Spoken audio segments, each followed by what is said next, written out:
Hello friends, आज मैं आपको बताऊंगा भेड़ बकरियों में होने वाली पीपीआर डिजीज़ के बारे में कि आपकी यदि जब भेड़ बकरियों में यदि पीपीआर हो जाए तो आपको क्या इलाज करना चाहिए। यदि आपकी भेड़ बकरियों को यदि वैक्सीन नहीं लगी हुई है और यदि आपको इससे बचाने के लिए कैसे टीकाकरण करना चाहिए, कौन सी इसकी वैक्सीन आती है, कैसे इसका उपयोग किया जाता है, क्या सावधानी रखनी चाहिए और किस तरह के सिम्टम्स आपकी भेड़ बकरियों में देखने को मिलते हैं इस वायरस के यानी पीपीआर के बारे में आज की वीडियो के अंतर्गत आपको डिटेल से बताया जाएगा।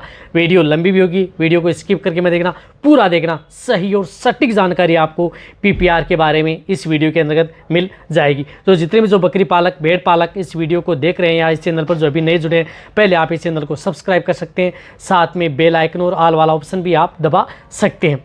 देखो पीपीआर क्या होता है, एक वायरल डिजीज़ होती है। वायरल डिजीज़ जो भी होती हैं, वायरस से फैलने वाली डिजीज़ होती हैं, वह क्या करती हैं कि एक से दूसरे में फैलने वाली बीमारी होती है। जैसे यदि आपकी किसी भी एक भेड़ या बकरी में यदि ये बीमारी आ गई तो यदि आपके पास और भी भेड़ बकरियां हैं तो उसमें होने के चांस ज़्यादा रहते हैं। तो बचाव ये है कि यदि आपकी एक भेड़ बकरियों में यदि पीपीआर बने तो आपको उस भेड़ बकरी को अन्य भेड़ बकरियों से अलग कर देना चाहिए। अब देखो सिम्टम्स क्या हैं। सिम्टम्स इसमें शुरुआती तौर पर आपको इस तरह के देखने को मिलते हैं। आपकी जो भेड़ बकरियां हैं उसके नाक से पानी आता रहता है, डिस्चार्ज सा बहता रहता है, आंखों से पानी आता रहता है। तो या जो आपकी जो भेड़ बकरियां हैं जो उसके मुंह के ऊपर छाले से हो जाते हैं या दाने से भी निकल आते हैं कई बार, और वहाँ पर फुंसियाँ सी बन जाती हैं। टेम्परेचर भी आपकी भेड़ बकरियों का हाई हो जाता है। जो मेन सिम्टम्स आपको बता रहा हूँ, कई बार आपकी भेड़ बकरियों में सांस लेने में तकलीफ होती है, घर घर की आवाज़ आती है, निमोनिया की जिस तरह के सिम्टम्स होते हैं उस तरह के सिम्टम्स आपकी भेड़ बकरियों में देखने को मिलते हैं। डायरिया भी हो जाता है, यानी दस्त भी होना स्टार्ट हो जाता है। फीवर भी आपकी बकरियों को आ जाती है, यानी बुखार भी आपकी बकरियों को आ जाती है। यदि ये बीमारी है, इससे बहुत ज़्यादा नुकसान भेड़ पालक या जो बकरी पालक हैं उनको उठाना पड़ता है और इससे बकरियां मरती भी बहुत हैं यदि ट्रीटमेंट भी न मिले तो। या जो बकरियां यदि कुपोषण के शिकार हैं, जिनकी इम्यूनिटी कम है, वह तो बकरियों की डेथ हो ही जाती है। तो इस तरह के सिम्टम्स तो आपको देखने को मिलेंगे जब यदि आपकी भेड़ बकरियां यदि आप रखते हैं। इस तरह के सिम्टम्स यदि आपको देखने को मिले तो जो भी भेड़ बकरियां बीमार हैं तो उन्हें आप अलग रखें, स्वस्थ को आप अलग रखें, खाना पीना भी आप उन्हें अलग दें। इस बात का आपको ज़रूर ध्यान रखना है।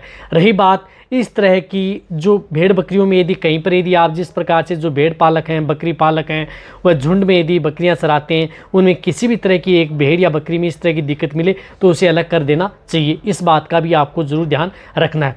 रही बात आप अपनी भेड़ बकरियों को समय समय पर अच्छा मिनरल्स दें, क्योंकि न्यूट्रिशन की वजह से, कमी की वजह से भी आपकी बकरियों में इस तरह की दिक्कत हो जाती है जिनमें इम्यूनिटी डाउन रहती है। जिनकी इम्यूनिटी फुल रहती है, रोग प्रतिरोधक क्षमता जिनकी हाई रहती है, वह भेड़ बकरियां यदि वायरल डिजीज़ हो जाती हैं तो उसका यदि ट्रीटमेंट मिल जाता है तो वह बच जाती हैं।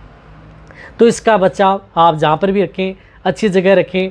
और रही बात, आप अपनी भेड़ बकरियों में सबसे पहले डिवर्मिंग यानी पेट के कीड़े मारने की दवा आप अपनी भेड़ बकरियों को ज़रूर करें। यानी डिवर्मिंग जो होती है उसका पीरियड आप साल में 2 बार 3 बार, जितना हो सकता है 4 बार आप अपनी भेड़ बकरियों की ज़रूर करवाएं यदि आपको अन्य बीमारियों से भी यदि आप अपनी बकरियों को बचाना है।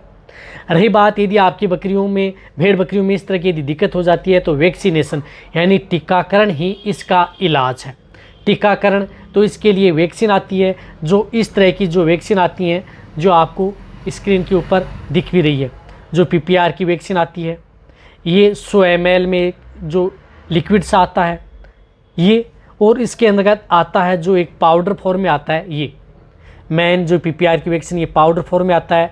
आपको क्या करना है कि जब भी यदि पीपीआर की वैक्सीन लगानी है तो इस लिक्विड से आपको 2 से 5 ml आपको इससे बाहर निकाल लेना है। फिर इस पाउडर को घोल लेना है, इस पाउडर के अंतर्गत डाल लेना है सिरिंज से, और भी इस पाउडर को आप इसके अंदर घुल या मिला लेना है।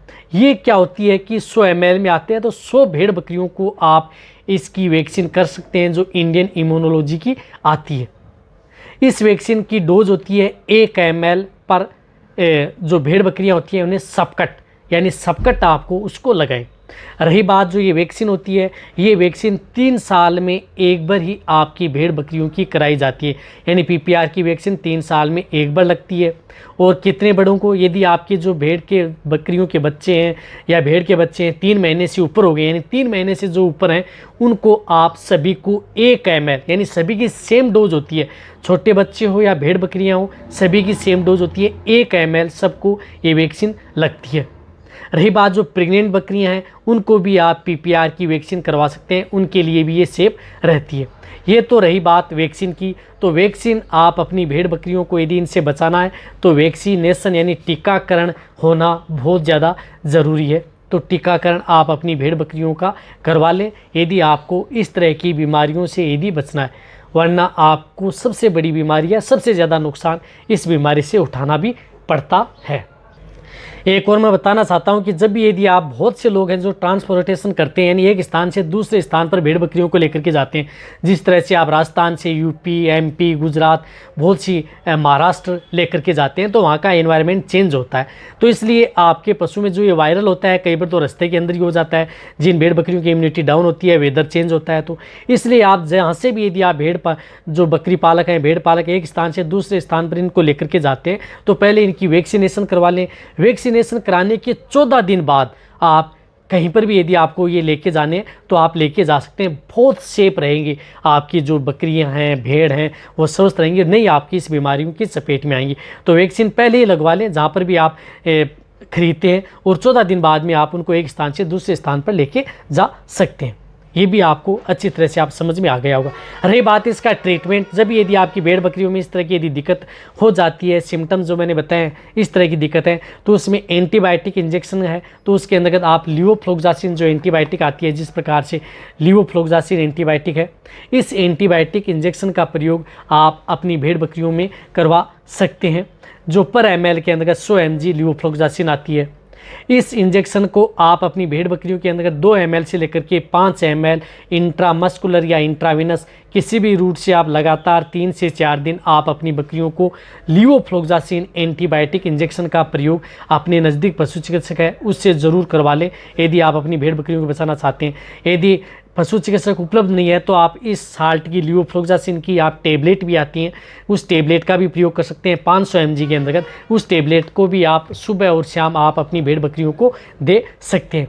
इसी के साथ साथ आप अपनी भेड़ बकरियों को टेम्परेचर तोड़ने के लिए आप जो निमोसलाइड एंड पैरासीटामोल साल्ट का जो इंजेक्शन आता है, जिस तरह से एस्टर का है फेविनिल, इस इंजेक्शन का प्रयोग आप अपनी भेड़ बकरियों में अपने पशु चिकित्सक से करवा सकते हैं।